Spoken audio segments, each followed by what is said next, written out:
misaotranao jeso malalo tratrizao fotona mamizao ianaranay antongotrao izahay izay mpianatrao koambitenenare jeso malalo izahay iaino tsaranao ka irote niavy aminao itoetsapetsakao amponaya koambitenenare jeso malalo izahay iaino tsaranao ka irote niavy aminao itoetsapetsakao amponaya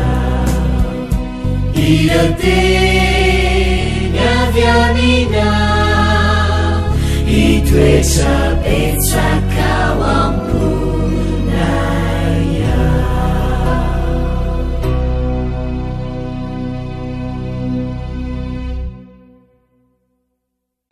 Faly miarabantsika tsirairay avindray atoga eto amin'ny fandraisana lesona ho an'ny tanora zokiny isika amin'ity alady ity.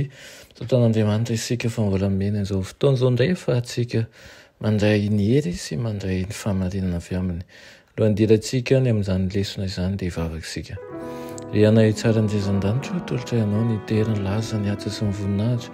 Sotranao zareo satria mbola zava-dehibe ary zava-tsoa nomenao anay anio dia ny fianarana ny teninao. Tompo meteza ianao anome fahazotona ho anay ka tsy alaina andray an'izany izay fa andray an'izany amin'ny kafaliana sy ao anatin'ny fiatanam-po tokoa. Aminaran'i Jesosy, amen. Lohateny lesonantsika androany dia manao hoe manorina trano eo ambony fasika. Any amin'ny fiafaran'ny toriteny teo an-tendrombohitra no ahitana an'ilay io sary anohatra momba ny mpanorina trano endry sy adaly io. Izao ny teny manomboka an'ilay izy manao hoe koa amin'izany ozy izy nazovina no mandrehana izany teniko izany. Ao Matitoko 7 no misy azy manondro mivatana an'ireo fampianarana tao amin'ny toriteny teo an-tendrombohitra izany. Ao amin'ny tontolo-kevitry ny teniny talohan'io fanoharana io no iresan'i Jesosy momba an'ireo olona mitonona ho mpanaradia azy nefa tsy tena mahalala azy akory. Mandokandoka ny fivavahana kristianina izy ireo ka manao hoe tompoko nefa tsy mety milefitra eo ambanin'ny sitrapon'Andriamanitra. Maro tokoa ireo mitafy ny anarana kristianina ary somokotra amin'ny asa fanompoana nefa mikiry manao izay tiany atao ihany izy fa tsy manaraka ny toromarik'Andriamanitra. Izany sokajin'olona izany no aseho an'ilay mpanorina trano eo amin'ny fasika. Raha jereny ivelany ireo olona ireo dia ohatrany hoe mety milaza mihitsy azy izy fa manana fanandramana lehibe miaraka amin'Andriamanitra. Ireo olona mpivavaka no niantefa ny teny Kristy. Nandre ny teny Kristy ilay lehilahy nanorina ny trano teo amin'ny fasika. Tsy izay tsy henony no olana fa ny zavatra nataony. Na dia tsara aza ny fikasana ao anatintsika dia mora ny mametraka ny fitokiantsika amin'ny zavatra tsy azo antoka tahaka ny fasipolaka. Ny finoan'ny olona sy ny farisehen-dahany ary ny safidiny no asehon'ny fanorenan'ny tranontsika. Ny ampahany hafa amin'ny trano indray dia mety ho ny asantsika, ny fanambadiana, ny fahasalamana na koa hoe ny volantsika. Mitoky amin'ireny isika mba hiantoka ny vozotra tsara ny fiainana kanefa mety miova avokoa ireny zavatra ireny. Raha tsy miorina ny fiainantsika ao amin'ny fototra mafiorina dia asehon'ny tafodrivotra ny fiainana, ny mahasaritsara ny zavatra izay hoe verintsika fa hitondra fiandrana eo amin'ny fiainana.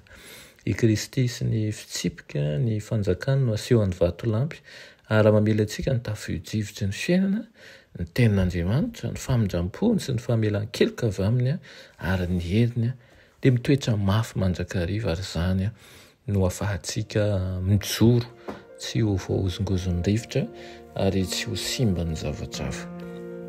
Irian'Andriamanitra tokoa ny tsika hanorina ny finoantsika eo amin'ny varto fa tsy eo amin'ny fasika, hanorina ny zavatra rehetra ny tenaitsika ny zavatra rehetra antony anompotsika ny Kristy eo amin'ny vato fa tsy amin'ny fasika dia eo amin'i Jesosy irery ihany. Amen. Ry Andriamanitra tsara indrindra velom-pisaoranao izay eny amin'izany teninao izany. Misaotra Tompo dia mamerina anay indray fa raha tianay ny haharitra hatramin'ny farany dia mila mifikitra aminao tokoa izay. Aoka izay isan'andro hanana fanoloran-tena hifikitra aminao ka tsy hanao ny tenanay ho matanjaka fa hametraka ny fiainanay iray manontolo eo aminao irery ihany. Amin'ny anaran'i Jesosy. Amen.